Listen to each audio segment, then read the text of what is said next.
This episode of the AD History Podcast is brought to you by listeners like you, supporting the show on Patreon. Join Odo's ADifight army at patreon.com/ADHistoryPodcast, where you can enjoy new episodes 48 hours early, the special director's cut version of each episode, and more. Join us in creating the AD history you deserve, and go to patreon.com/ADHistoryPodcast to learn more. Thank you. Have you ever wondered how the Roman Empire could get their butts handed to them so badly? Or how one of their emperors became a British folk legend? Well, have we got a story for you? This is the AD History Podcast, weaving a tapestry of world history from 1 AD to HD. Powered by TGNR. Get your good news that's real news at TGNR by visiting tgnreview.com. Now here are your hosts, Paul K. DiCostanzo and Patrick Foote. And brought to you via London and New York City, you are listening to the AD History Podcast. I am Paul K. DiCostanzo, and I am joined by my co-host, Patrick Foote. So much interesting stuff coming in this episode, 381 to 390. How are you today, Patrick? I am great, Paul. I'm doing really well, and it's very exciting to be here. Yeah, we're really making headway on the 4th century AD. It's definitely been sort of an unraveling one, I would say. Like, if I had to explain this century in one word, it'd be kind of like the unraveling of this empire, especially the unraveling of, like, Christianity, of just the land itself. Yeah, I'm good, but how are you doing, Paul? Well, I'm all right. You know, I think both today are going to be episodes that, in their own respect, definitely represent the idea that an institution is grand and epic and sprawling over time, as the Roman Republic that is now the Roman Empire and is now the late Roman Empire most definitely is. And in this time around, and this is something I always love, is any time we get to visit some kind of history that happened on the Isle of Great Britain, and that you are tackling that particular subject, because there's always something interesting, something new outside of the history that you're presenting, a perspective that only someone like yourself, being British, could possibly present to us. Yeah, cheers. So it's like, I guess it's fortunate that I'm from somewhere that has like a recorded history of this time period. Some highly detailed recorded history. So obviously there's history from all over the world at this point, but Britain was quite a big focus of the Roman Empire, so we've got recorded history of it, and it's great always getting to cover. I've got a really interesting part of this, because not only is this about Roman Britain, it kind of dovetails into like British folklore and mythology. But Paul, what have you got for us today? Well, today I'm wrapping up my 2-part epic of the Thervingi Goths, Valens, and the disastrous, or the Romans, Battle of Adrianople.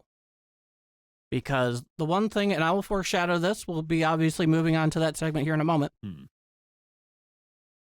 The performance of the Romans in so many ways in this battle, it's so emblematic of where that civilization is at the time and decade that we are covering. They are almost just Romans in costume, like they're play acting Romans. That's a great way to put it. It's the only way I can think of it. When I was learning more about this, and it's a huge tragedy, the battle, Adrianople. It's right there with Teutoburg Forest. It's right there with Cannae. But we'll give this one to the listener in spades in just a moment. But this is gonna be fun. I'm looking forward to doing it. And with that in mind and all of it out of the way, it is time to lay down our necessary, obligatory, now legendary AD History Podcast round rules. 1. Evaluate events in the context they occurred. 2. Over the span of recorded history, the way it was recorded, its methodology, and the facts that are and were important have changed immensely. How we view history today is not necessarily how we viewed it even 50 years ago. 3. Nothing in history was inevitable. And 4. History and the past is like a different country. Okay, so Paul, you are continuing your story about the great migration of Europe from various parts of the world into Rome itself, as we left off with our last episode. I'm looking forward to hearing where this goes next. Yes, the Great Migration that began in the late 4th century of a lot of the Germanic and Gothic people that were either living in the European steppes or north or even east of the Rhine. And if you are not familiar with our previous episode, definitely go take a look at it, because this is part 2 of that story, specifically the story of the Goths in the Eastern Empire when they were granted a request to resettle in Rome. And naturally, as I mentioned in the previous episode in part 1, migration is not a new thing. It's been going on since humanity first took its first steps erect. And of course, as our species has developed, civilization has come with it. And when there's a migration, especially in terms of large amounts of people from one area to another area, especially one that is already populated, it can obviously create a lot of conflict, especially when the place that they're migrating to doesn't even know that they're coming. It's a very difficult situation. It doesn't always result in violence, but many times it does. And this is simply a reality of the history of our species. And in this case, the reason why this migration was ultimately kicked off had everything to do with those that we know today as the European Huns, basically migrating from east to west, coming in over the Urals and now into the European steppe. And for those who are not familiar, a steppe is a geographic term for low-flowing flatlands that are most certainly the case in a lot of places in Eurasia. The Huns, when they came in, you had several really bad options. You could fight with them, you could supplicate to them, you could collaborate with them, or you can flee. And the various Gothic people there, or the Alans, they did all of that on a case-by-case basis. And in the case of one particular portion of the Goths, in this case the Thervingi, they began making their way west, fleeing the Huns, because they feared them and they had good reason to fear them. They were fierce fighters, and you're playing with fire with them one way or another. And they came to the Roman Empire and they requested from Emperor Valens, who was Augusti in the east, permission to resettle in the empire, which he granted. But, and you'll have to go back to the previous episode to get the full story, what came about in what should have been a far more, not necessarily orderly, but far less chaotic situation when they were granted that request to resettle in the empire, ended up going totally awry. And we are at a point now where everything is about to boil over, because it is the start of a war that nobody anticipated and nobody was preparing for. And that is between the Goths, mainly the Thervingi, but we'll learn more about how their numbers rise.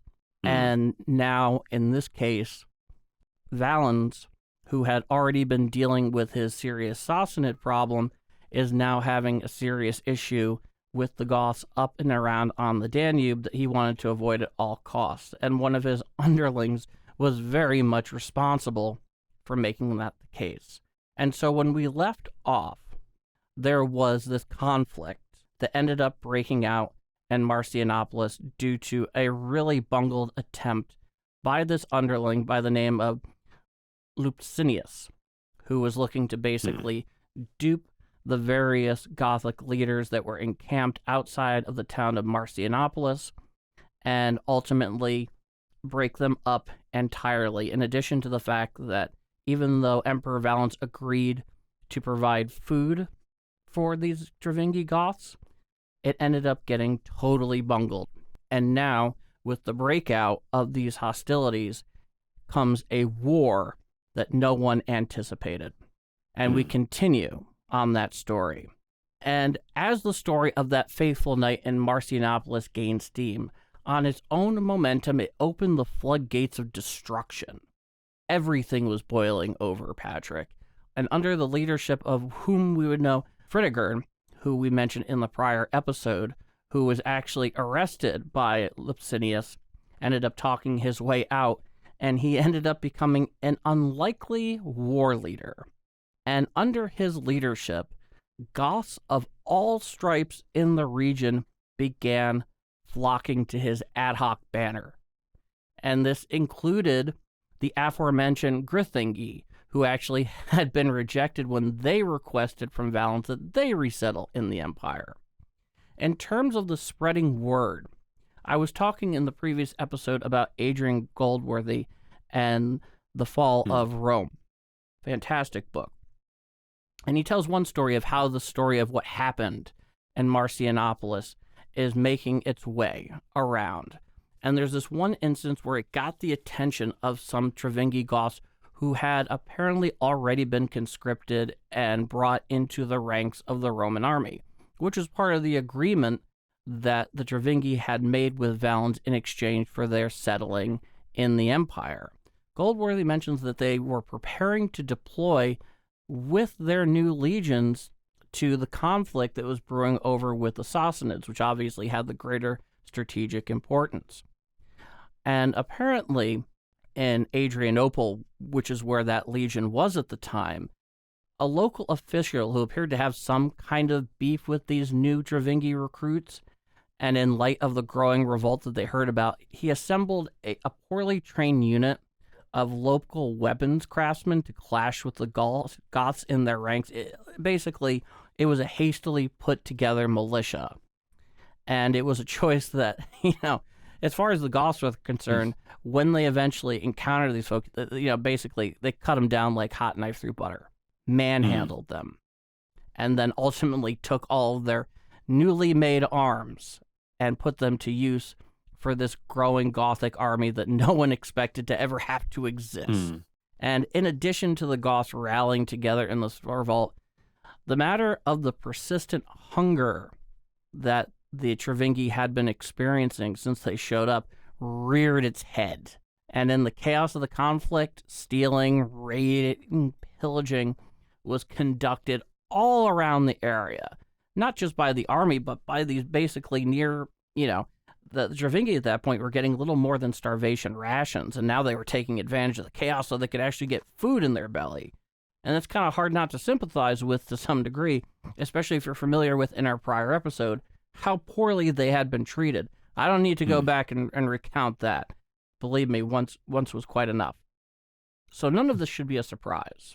But even though their ranks began to swell and their cause began to pick up momentum, one thing that was undeniable in the case of this ad hoc Goth army is that in the big picture is that it was not a war that could be won on the strategic basis. Tactically on the field, yeah, definitely. But in terms of accomplishing greater goals that would actually further the benefit of their own people, they were somewhere between getting and hoping they could get what they originally agreed to and avoiding just outright annihilation.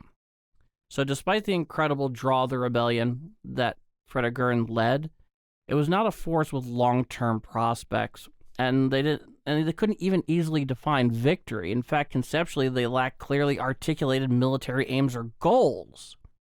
And further, as a military force, they could not hope to overcome the Roman military machine in the longer run, because of the resources. Eventually, Rome was going to get you at some point. That, and they were also dealing with nagging issues with resupply. They didn't have any heavy equipment that they could conduct sieges with, which is, a point of ancient warfare that lasted very close into the modern day that was very necessary, because even though it's long and protracted, the fruits of that siege are usually pretty great and often led to things that an army desperately needed, but they didn't have those abilities. It was a very difficult situation. They were always fighting at a deficit. What is interesting to note, however, is that much of the fighting outside of the notable set-piece engagements that they had, and the most notable one being Adrianople, they conducted themselves in smaller bands, units, kind of doing hit-and-run guerrilla warfare type stuff. Because when you're in a situation where you're coming up against the Roman military machine on most occasions, you're probably not going to be able to defeat them in the field too easily or consistently. We've seen this happen a lot. The Romans are very good at that kind of warfare for the most part. So you just mentioned Adrianople. So to give context, in my segment for this episode, I just hinted about a war going on which Rome lost. This is it. Are we correct in saying that? I believe this is the one. Yeah, this is the one. Yeah, Adrianople. So yes, indeed. We've kind of hinted towards it. Now let's get the full picture on it. You believe me, you're going to get more and more in that. But they had these limitations, and they couldn't really hope to get the Romans out in the field. But every dog has its day. And for the Gothic forces that had been coming to the banner of Fritigern, that day was 9 August, 378 AD. Adrianople, located in modern-day Idemi in European Turkey, just north of the Bosphorus / Istanbul / Constantinople. In the annals of Roman military history sit among the names such as Cannae and the Teutoburg Forest. When we're talking about Cannae and the Teutoburg Forest, Patrick, does it get much worse than that? Not particularly, no. No. And those were also, even though they were terribly embarrassing defeats, it didn't really hamper Rome in the long run. No, yeah. And a Roman army, experienced what is believed to be a crushing defeat at the hands of the Goths led by Fritigern. Not only was it a crushing defeat for Rome, but it also resulted in the death of Emperor Valens at its head. Valens in this conflict, Patrick, obviously very focused on the Sassanids. But when he heard about what was happening with the Goths and how this got out of hand, in 377 he made a hasty peace. From what I understand, because he was under such pressure, he was a lot more willing to make concessions he wouldn't have made otherwise.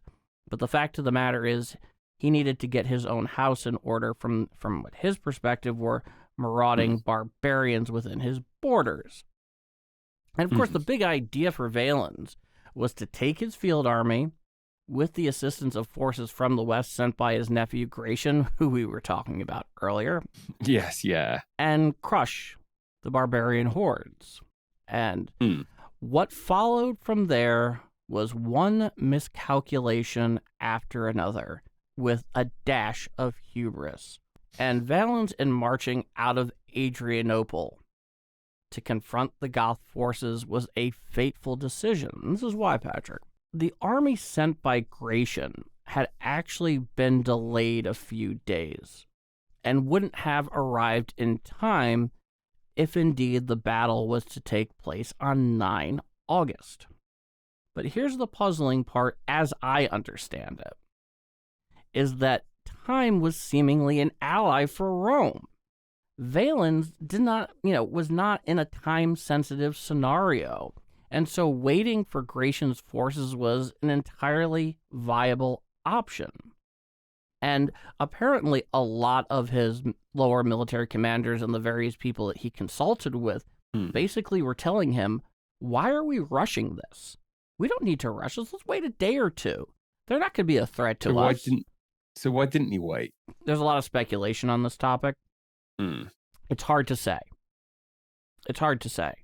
There is some hint that perhaps one of the reasons that he did it is because he wanted all the glory for himself.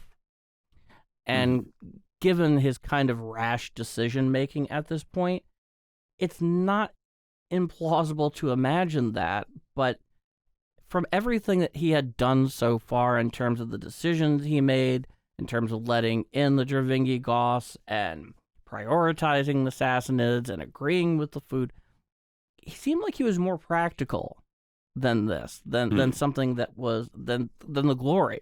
I mean, as far as I know, there's nothing more honorable than victory in some eyes, and that's certainly the case in with the Romans. Good God, the most honorable thing is victory. Strength wins out. Yeah. And so it's very puzzling why he didn't wait, because he didn't have to go and fight that day. But Valens proceeded all the same. Valens experienced an intelligence failure when his various agents and advanced recount scouts reported a clearly smaller force of Goths than were actually present. And that's a really big deal. I mean, you need better you kind of expect. Yeah, absolutely. Yeah. And, and throughout history, the value of intelligence has kind of waxed and waned depending on where you were. Cao Cao would be, absolutely spinning in his grave over this.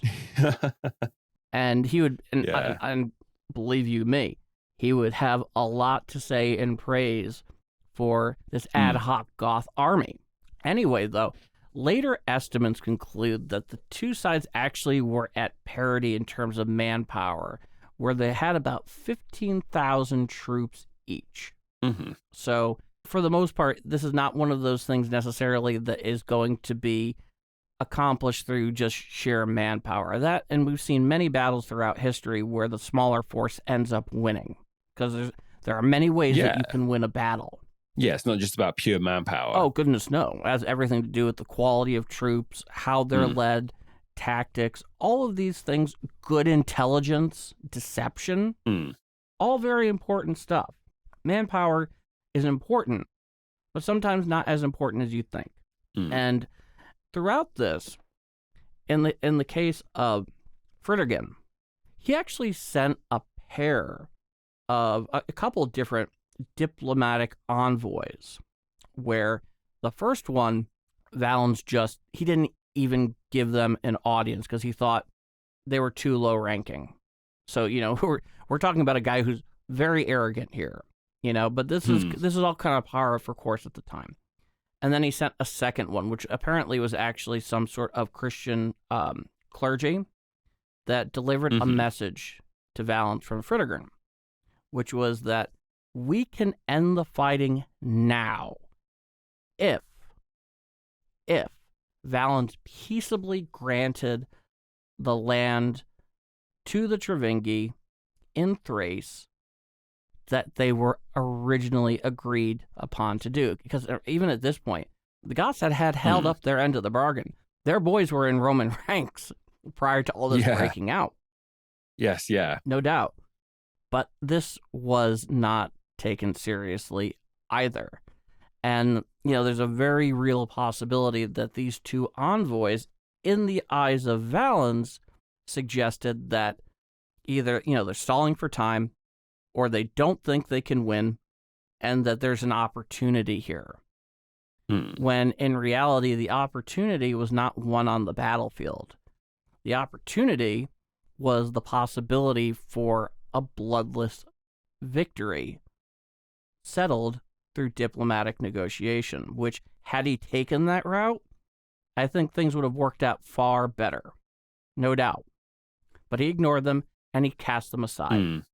When battle finally commenced, it transpired into a comedy of errors, unforced errors, uncharacteristic absence of tactical coordination, and overall lack of battlefield discipline that is the celebrated hallmark of the Roman army with good reason.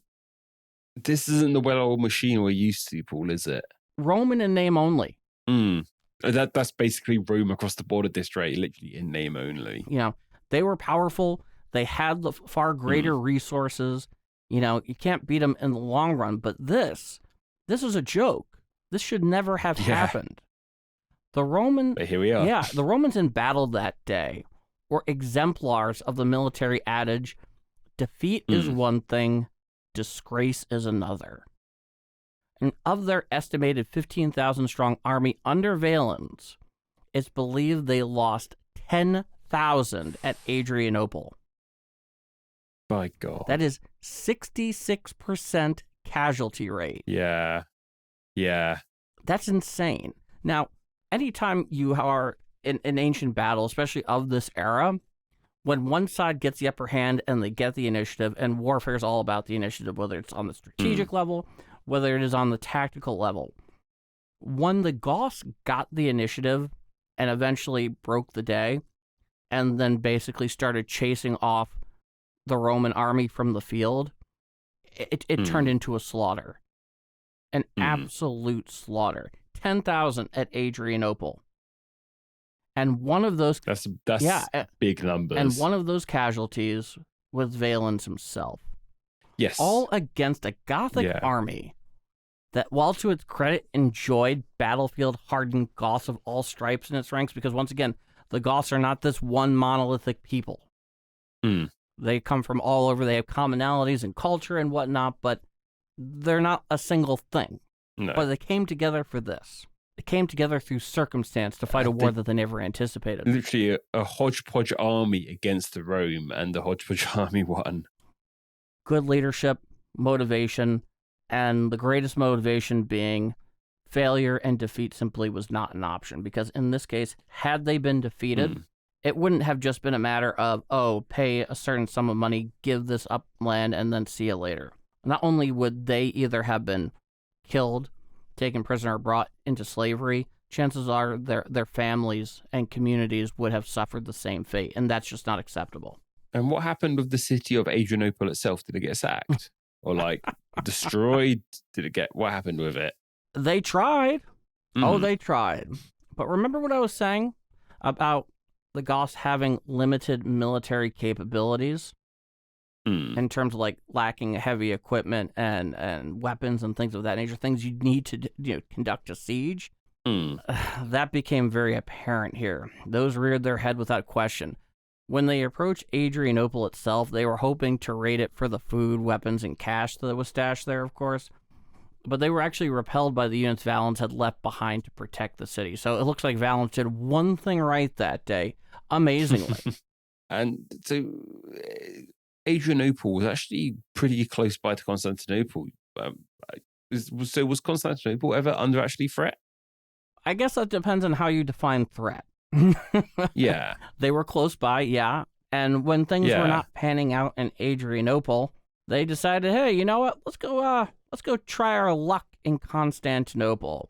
That played out in a more extreme form. One is because when they got there, they were just blown away by the size and scope of that city.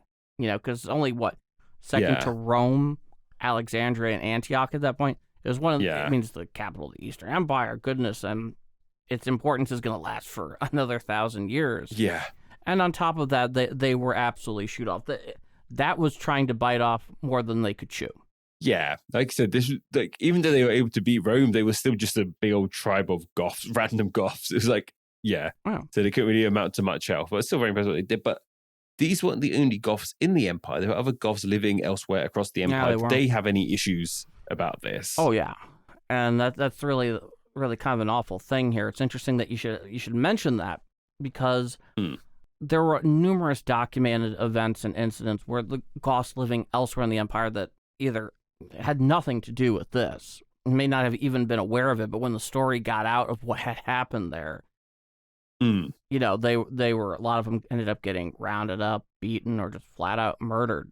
This is something like we see in history anyway, when a group of people somewhere are affected, other people kind of get thrown into the mix. A great example, a really great contemporary example is there were so many reports of racism towards Chinese people in the breakout of COVID-19. It's kind of that sort of effect to a degree, these people being thrown under the bus because of something else happening somewhere else. It's just, everyday people that had nothing to do with it. And even right now, if we're talking much more recently. Much more contemporary as well, yes. There are a lot of Russians have been experiencing that as well. Of course, yeah. And just like their Chinese counterparts, they have no hand in it. When people are like down with Russia, I'm like, no, don't throw all of Russia under the bus with this. Yeah, I couldn't agree with you more, actually. It's some very particular people who are making that happen. It's not Russia as a whole. It's just particular people who are from Russia, who are Russian. Why is it happening? But it's not Russia as a whole. No, it's not. In that case, it's Vladimir Putin as a whole. So But we've talked about that enough. Yeah, humans are going to human. Yeah, exactly, regardless of what country they're from. But by winning at Adrianople, did the Goths actually gain anything from this victory? Did they get that land they so desperately wanted? That's interesting. So right off the bat, they didn't gain as much as you think in the short term. So in some ways, as I mentioned, their only option was to win. And Adrian Goldworthy put it quite perfectly. They had everything to lose in defeat and very little to gain then and there in victory. It was win to survive. It wasn't even win to gain anything. It was just, we just have to win this. Absolutely. So given their military limitations, ranging from supply to their disposition to want to fight, to avoid fighting and operating as a large force for long periods of time, and not really having the ability to do the things like conduct, once again, a proper siege and a worthwhile target, they really couldn't coerce the same level of war booty that a traditional field army could. And every time they tried, they were generally thwarted in their efforts. Like you said, they couldn't even sack the city. They just defeated. Exactly. Yeah. And what happened with the Goths from here? Is this their big shining moment, or do they reign the years to come? So it became kind of a more dispersed, low-intensity conflict. And I mentioned here how a lot of times they preferred to fight in smaller bands, hit and run, that kind of thing. In fact, the Romans actually began adopting those tactics as well against them, with a good deal of success, might I add. But basically, the last of the Goths to, basically give up, because they were just chasing them all over the place. It took 6 years after Adrianople for the last of the Goths to say, fine, all right, we're done. And basically around 382. But that makes it sound like they eventually were to meet a dark fate. And despite how dark this particular chapter that we've shared here in AD history has been at times, quite the opposite occurred. And in achieving an eventual, solid, lasting peace, Rome actually granted them exactly what the Goths had wanted since showing up on the banks of the Danube in 276. Happy ending for once. Yeah, they were given their land grant in Thrace. And to sweeten the deal is that as far as their local leaders, they were actually given a good deal more local autonomy than usually was the SOP in that case over their own affairs. And I can only imagine that the biggest reason why is because of how well they fought and ultimately how stubborn they were. Because the Romans still looked upon the Thervingi and the various Goths that they had agreed to come in as definitive assets. They knew that having them in the ranks of their own army was an incredible benefit. They just spent 6 years proving it. Not that they didn't know at the beginning. And so between that hard-fought fight, their stubbornness, and the Romans' clear desire to want to say, fine, can we please end this? We'll give you what you want.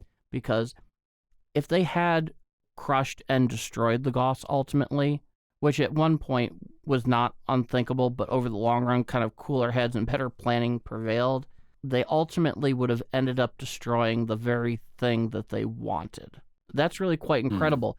But here, Patrick, let's look at the final accounting of this thing. Because back in the beginning in the last episode, in part 1, I was talking about how when we look back on it, is it hindsight that we see that this thing was so clearly avoidable?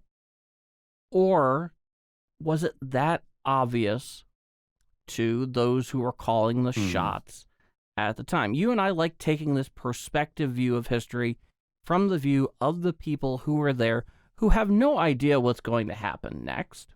Yeah. And it's amazing. It's easy for us to sort of see it as a big, knowing the end result, but it's always good to think what it would have been like in the present. I feel like that is probably one of the most important and fruitful exercises in all of history. But, there are still so many critical elements about what happened that we just don't know. Especially when we look at the decision to grant permission for the Thervingi to settle in the empire and the promise by Valens for Rome to provide them food. But what is interesting about this if I were to extrapolate being in Valens' place when that agreement was reached, it seems most likely he was operating on either incorrect information or at least incomplete information, especially when you view his track record and priorities at the time. I kind of was mentioning this a little bit earlier. And he was desperate to keep matters under control when he was dealing with the Sassanids in terms of what was happening with those Goths that were showing up on the banks of the Danube. And for me, at least, it seems inconceivable that he would have knowingly taken an approach that jeopardized that priority that he sacrificed so much towards, which is to say that it seems very unlikely that he was ordering that the Thervingi only receive near starvation rations to make them more cooperative. He could have only achieved what he wanted by at least agreeing to keep the belly of those Goths full. And it seems to me, based on what we've said, that a lot of it, he's either operating on incorrect information or incomplete information.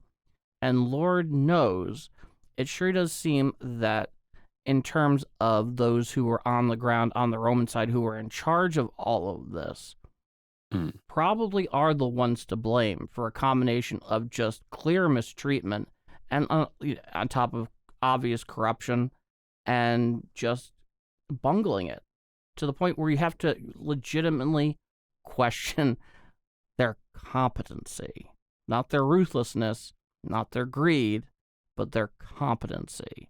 And it's amazing because, and I'll leave it at this, some people think that incompetency is a lack of an ability. I don't agree with this definition.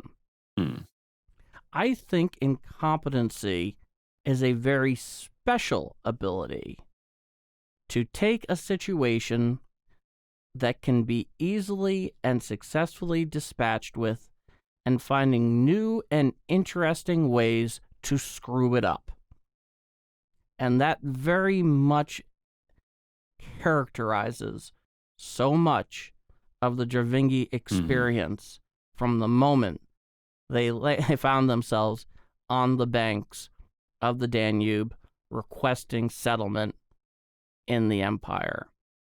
And that is what I have for you today in completing this two-part epic. It was quite the epic indeed, Paul. It's such a great, it's fundamentally a great underdog story, isn't it? Really, like, if you break it down, like, it's just a great, this band of, you could see it in like Hollywood perspective, this band of misfits take on the almighty Roman Empire and win. I mean, it's a great story to hear, and it was definitely worthy of being in two parts, that's for sure. Well, I don't think I could put it any better than to say praise from Caesar. Exactly, praise from Caesar indeed. Us here, you there, and we'll be back right after a word from one. Anna Domini. This is the AD History Podcast. Keep up with the show and join the discussion by following AD History on Twitter with the handle @ADHistoryPC and the hashtag ADHistory.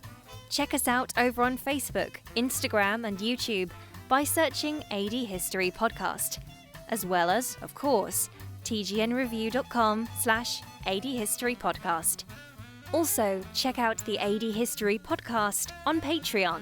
See how you can help support the show and the rewards that await you by exploring the AD History Podcast on Patreon.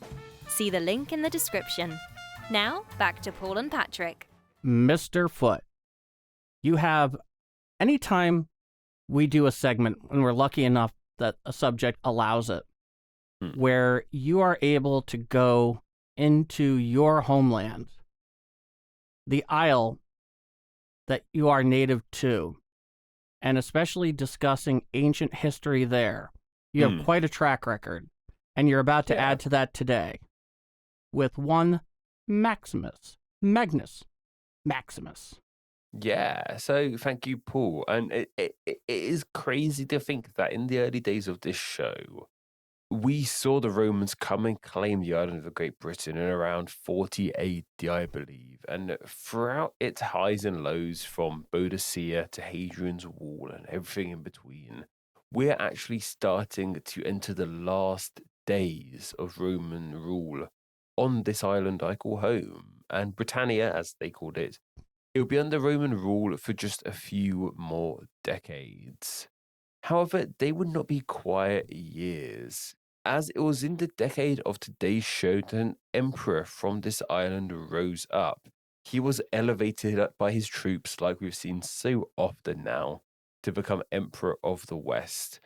And the strangest thing about this all, he actually ended up not really by his own choice, becoming a folk hero of ancient Britain. This being, as you mentioned, Paul, one Emperor Magnus Maximus.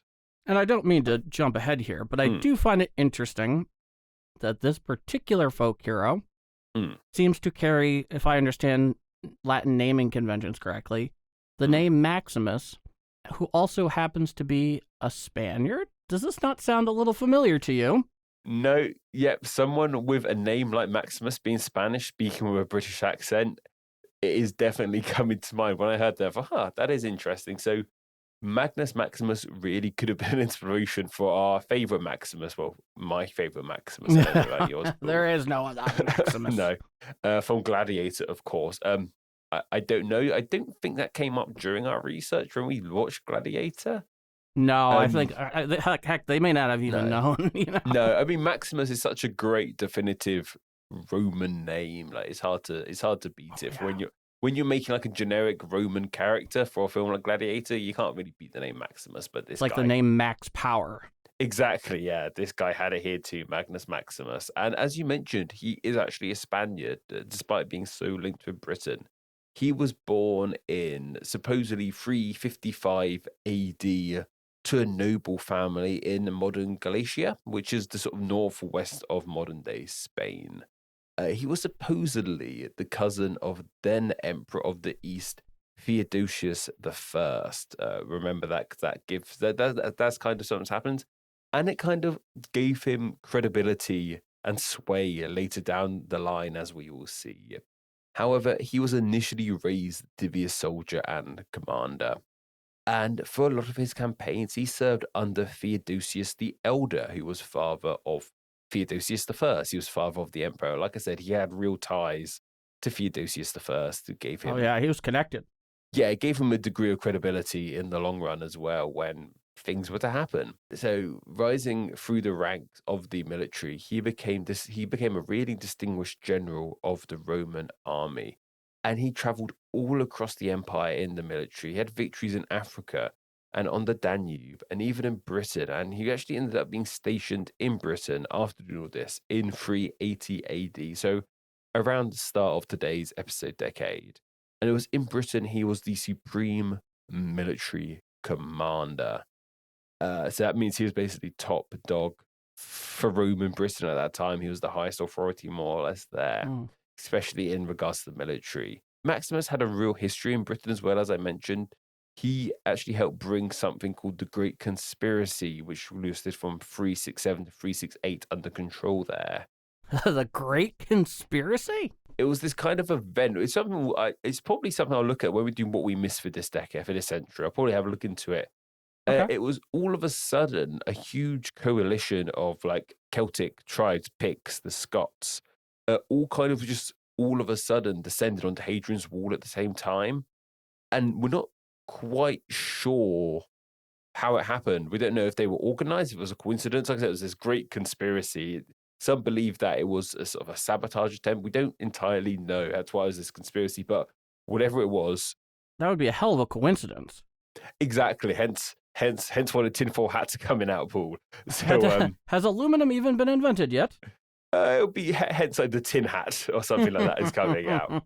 But it's a really interesting subject. Just dip our toes into it there. But it's definitely probably something I'll talk about and what we missed when we get to that point for this decade. Sure. But by 381 AD, he'd already stopped a rebellion of Scots and Picts yet again. So he was well known in Britain and really well liked there. And he was a pretty popular guy. And his rise in popularity kind of coincided with the dwindling popularity of the other Roman emperor of Gratian. He would have been sort of So we had Theodosian in the, so he was Emperor of the West at the time, basically. That's what I'm saying. It's interesting because for the most part, Gratian was still a fairly young man. I mean, I believe he became Augusti when he was in his mid-teens. Wow. Yeah, well, put it this way. We'll talk about it a little bit later, but his younger half-brother, Valentian II, is even more extreme, but we'll get to that in a bit. Yeah, we'll go over that.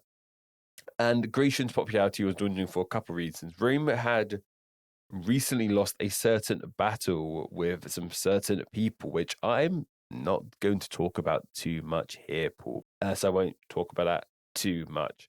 But what I will mention here is not only had Rome lost the battle under Gratian, Gratian had actually started dressing up kind of in the same fashion as the people they just lost the battle against. And he started getting people who he lost his battle against as his own private bodyguards. And this really kind of alienated the Roman soldiers and made them feel frustrated. Like, hey, we just got our ass kicked by these guys, the Alans. I don't know why I'm being coy with their names. The Alans, as we'll talk about more.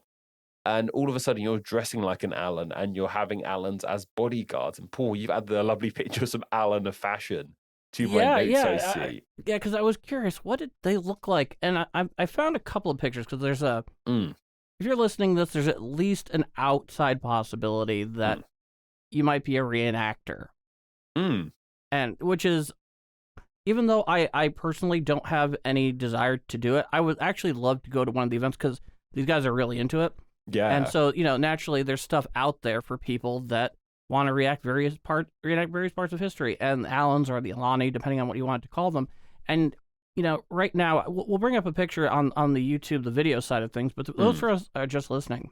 And the two figures in the picture there, I look at the young man on the right, especially his headwear, and he looks like he could be a Russian boyar from the 16th century wearing that. I was thinking it looks distinctly Slavic, this fashion. Oh, yeah. It has a real, even like the big fur coat of the older guy there, the father for all intents and purposes, like... Yeah, it looks like they're wearing some sort of felt boot. Yeah, you wouldn't really need clothes like that in Rome, in the Roman Empire. Like, it doesn't particularly get sort of cold like that in like Iberia or that sort of thing. So no, it definitely did have like a Slavic look to it.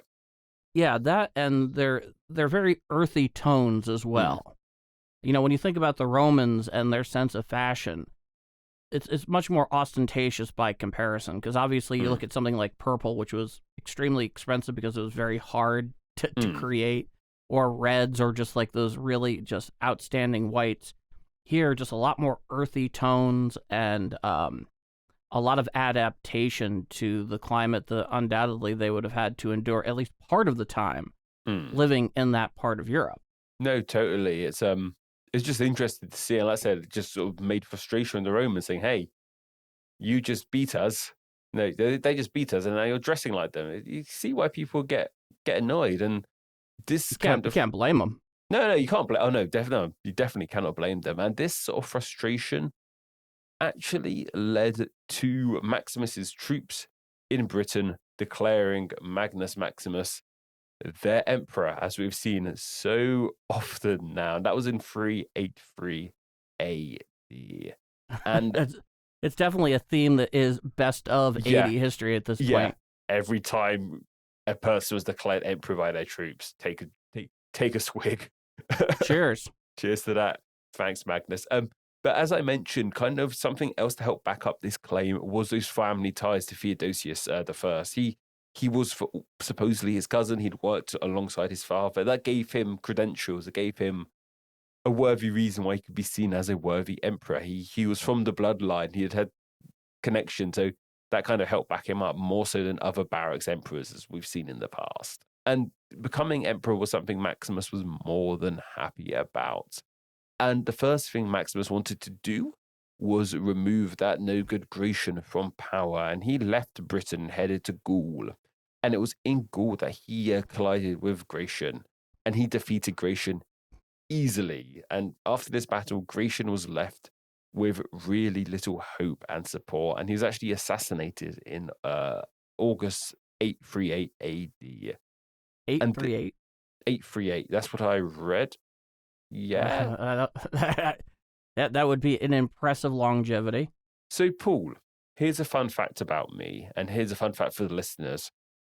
I have diagnosed myself with number dyslexia. I don't know if it's a real thing, but I very consistently will get numbers mixed up. When I used to work on a till in a supermarket, if someone's shopping came to £24.38, I would say that's £42.84 or whatever. Like I have a real bad habit of getting numbers mixed up. So even though I've written 838 here, what I mean is 383 AD. That's my stupid brain. Honestly, it happens.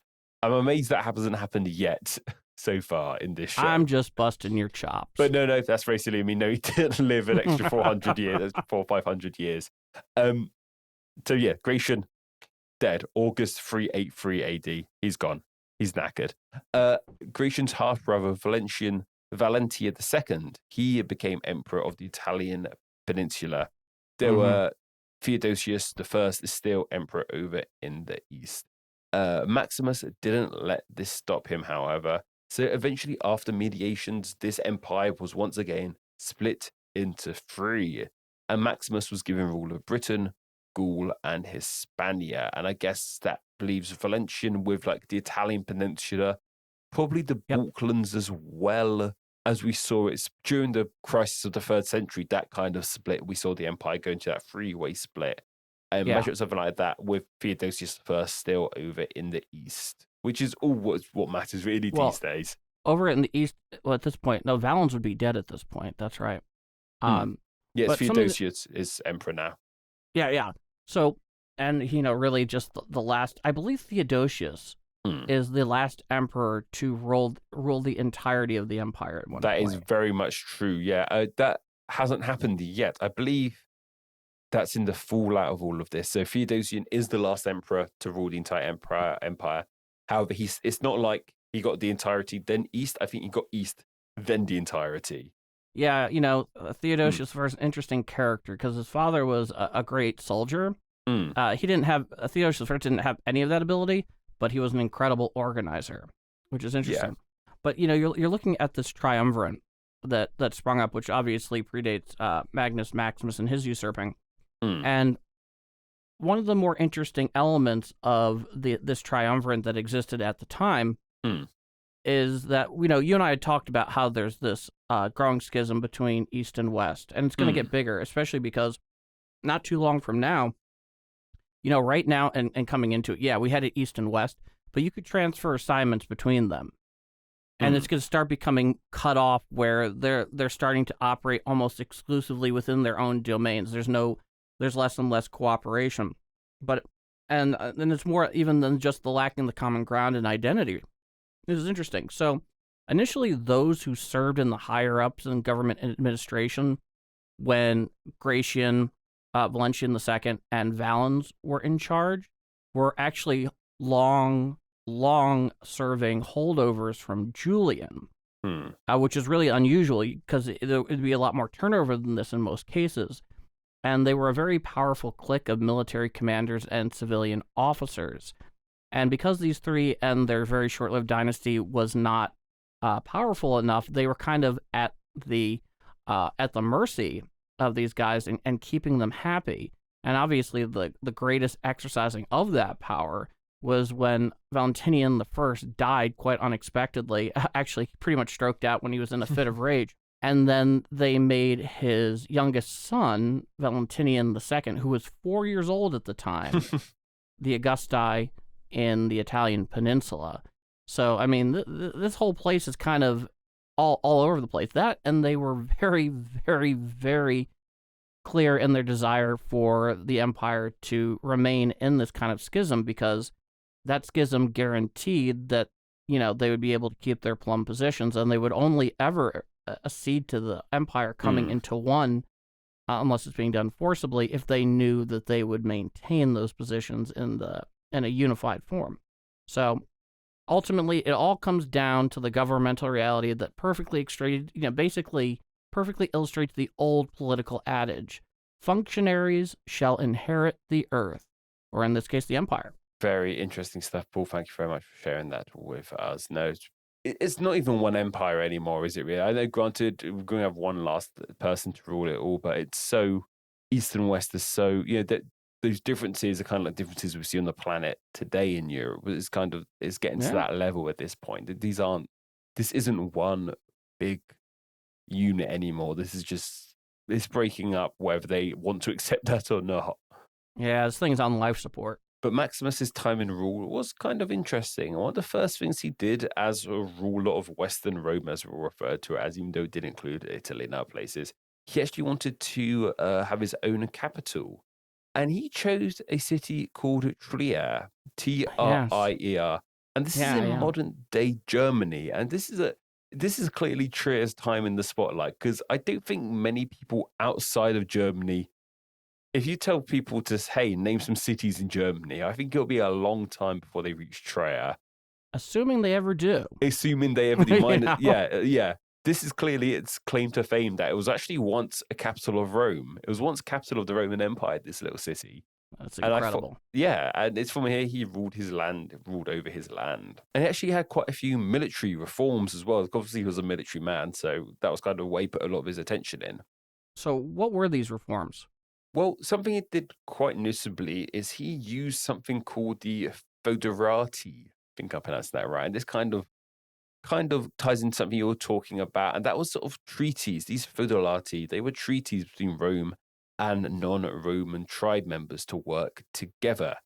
And as I mentioned, this kind of fits in with what you were saying, Paul, about how this great migration, people coming into the empire, making use of them as soldiers. And this meant Maximus had soldiers of like Germanic roots under his control. And I just find this so strange, because Gratian, the emperor before him, he was killed. He was just killed for cozying up to non-Romans, for dressing like an Allan. So it's just so flippant, it feels like. Yeah, I mean, the Romans had interesting relationships with all of these people, because, we've talked in our show about how times where they've allied with certain Germanic tribes to go and take on somebody else. And just like how I was mentioning the Goths out in the European steppes contracting Hun warriors, the Romans did the same thing with the Goths and even the Huns. So they can be so particular and very selective at times. It's one of those things where don't look for consistency, because you're going to be very disappointed. Yeah. So it's just something funny. I noticed how his predecessor was hated for being non-Roman, but he's being celebrated for doing non-Roman things. That, and you have to imagine they had other, publicly unstated reasons for wanting to kill Gratian as well. Yes, yeah. And Maximus was also a strict Christian, which just shows us just how embedded Christianity has become in Rome by now. Yeah. And he persecuted anyone who stood against his beliefs. And one of the most notable cases of this was with a Spanish nobleman called Priscillian. Let's go Priscillian for now, shall we? Priscillian held beliefs that conflicted with the church's views. He believed that light and darkness existed in everyone equally, which is a concept known as dualism. This is like I said, we're still at this point in history where what Christianity is still kind of somewhat being debated on, at least in this sort of way. Obviously, there's still different sects of Christianity at the moment, but still kind of making that foundation of it seems. There are certain theological circles within various elements of Christianity that still debate dualism and absolute dualism today. Obviously, they're not duking it out in the same way. No, this really went against the creation story. Dualism was not part of the Old Testament in Rome at that time, and this led to a synod being run by Maximus. And as a result, Priscillian and his most loyal supporters were charged with crimes of magic, which is a hell of a thing to be charged with. And I would say so. Yeah, and then they were killed after this. And Maximus even sent troops to Hispania to quell any more hearsay. Anyone rising in favor of Priscillian over in Hispania was sentenced to death as well. So it was a pretty tough time. What's interesting about this is Priscillian and his followers, they supposedly hold a pretty noticeable title in the history books.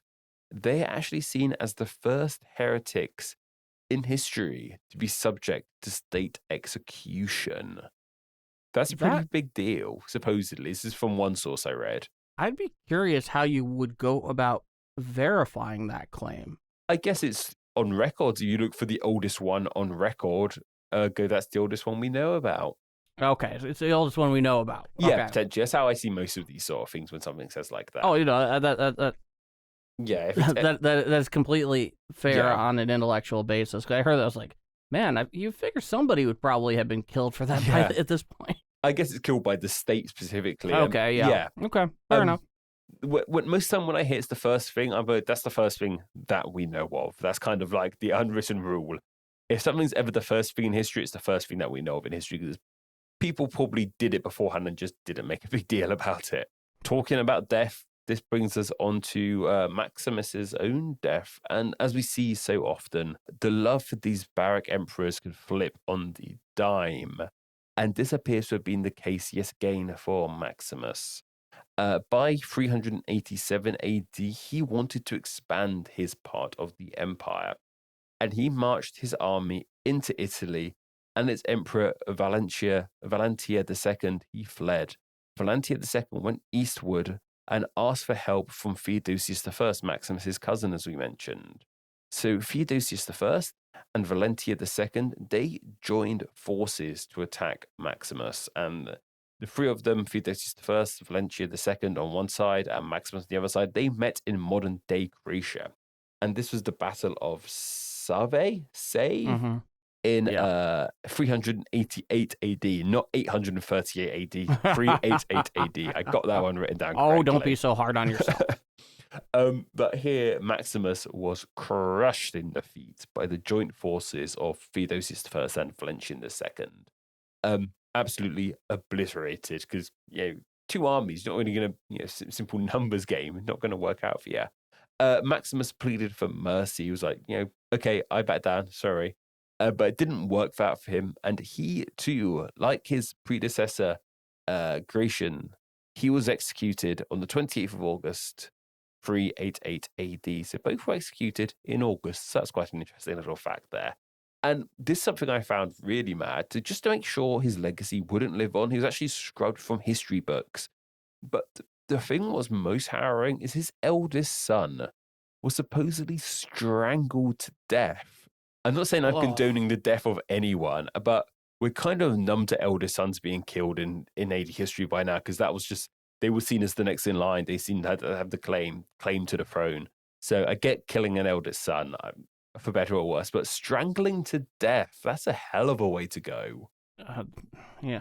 Truer words were never spoken. Oh, goodness. Yeah. So that's the life of Maximus. Talk about making a point. Yeah, that's the historic life of Magnus Maximus. But as I said, one of the strangest things about Maximus is his role in British history. He has become like a folk hero in Britain, and he even has this accompanied story. And when I say Britain, he's particularly beloved in Wales. And he's even been given like a specific Welsh name, and that is Maxen Weledig.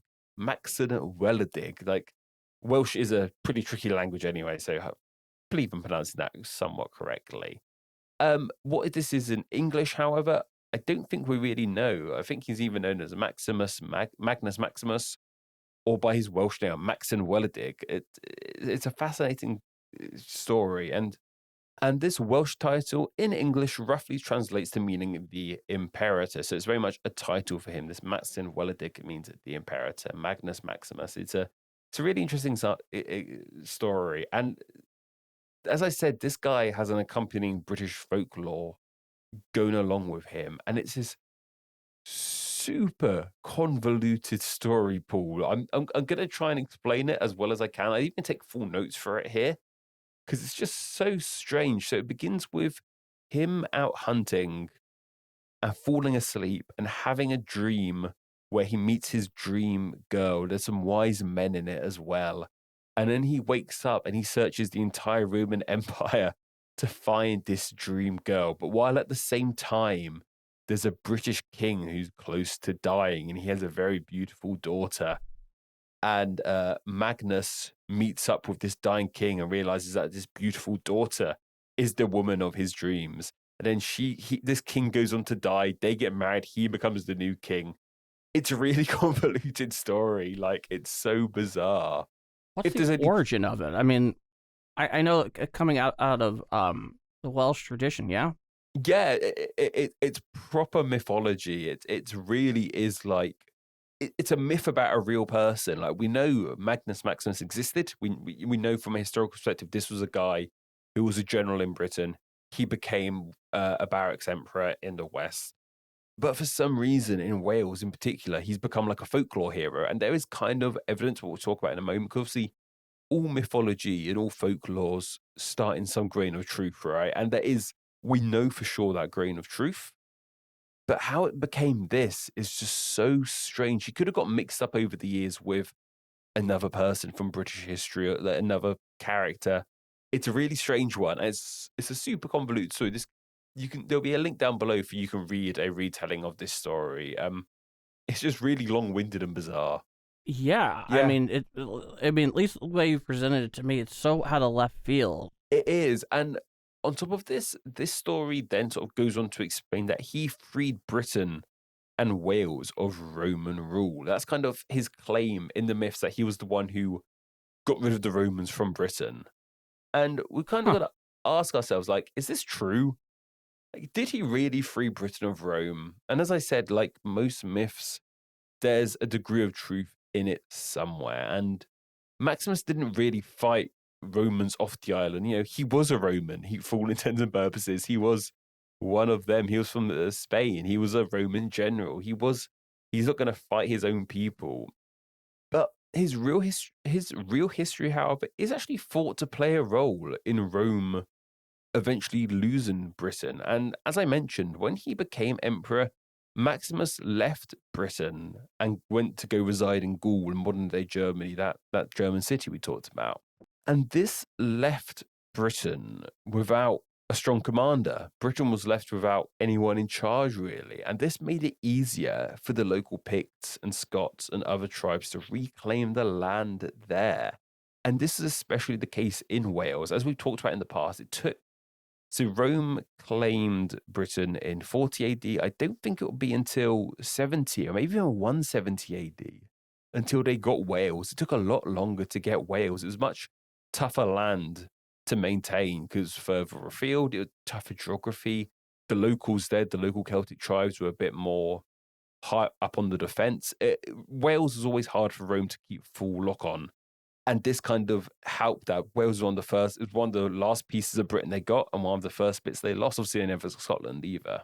I'm curious. The fact that the Romans had a lot of trouble locking down Wales, is that in any way partly contribute to modern Welsh culture today? I personally, and this is going off my own theory, this is your home, man. Yeah, I personally think there is a very strong Welsh identity from the language itself. Welsh is, if you were to ask a lot of people, hey, name a language spoken in Britain other than English, I'm sure a lot of people would say Welsh. It's got a very established official status as a language in the country of Wales. Wales has got a very strong identity, I think, because it wasn't as influenced by Rome. It allowed its own culture to flourish and be celebrated more. I really do think that it has played a big factor in it, yeah. But so speaking of Wales, the last sort of dates we have for a strong Roman presence in Wales kind of matches up with Maximus leaving to go to Gaul. So this really I said, it's all kind of that myth. It's all in a sort of clearly some sort of grain of truth. We clearly have evidence that when Maximus left, so did a lot of Roman control in Wales. And that's why he's much more celebrated in Wales. It really implies to us that without him there, the Welsh reclaimed this land from Rome. So did he free Rome? Did he free Britain from Roman rule? Potentially, because as we know, Britain fell. Rome lost Britain a few decades down the line. Yeah. it could be seen that he did help this, but he didn't intend on doing it. It's not like he freed it. He just happened to disappear. And without him there, they could go on. That wasn't it wasn't his intention on getting rid of Roman rule from Britain. It was kind of like a side effect of what he did. I just find that really fascinating, how that has potentially evolved into this myth of him being this great king. But it kind of just happened because he wasn't there. We've run into this a lot in AD history. We're definitely seeing this a lot in today's episode, which is unintended consequences, whether it be Maximus and in some way contributing unexpectedly to the end of Roman rule in Britannia, or whether it be what's happening in Adrianople, or think about this, we were talking about the division between east and west of Rome.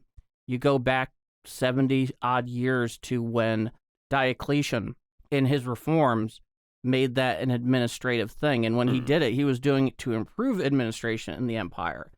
Never for a moment would he have considered that over time it would create a greater and greater divide. And I'd be very curious to see what his reaction would have been.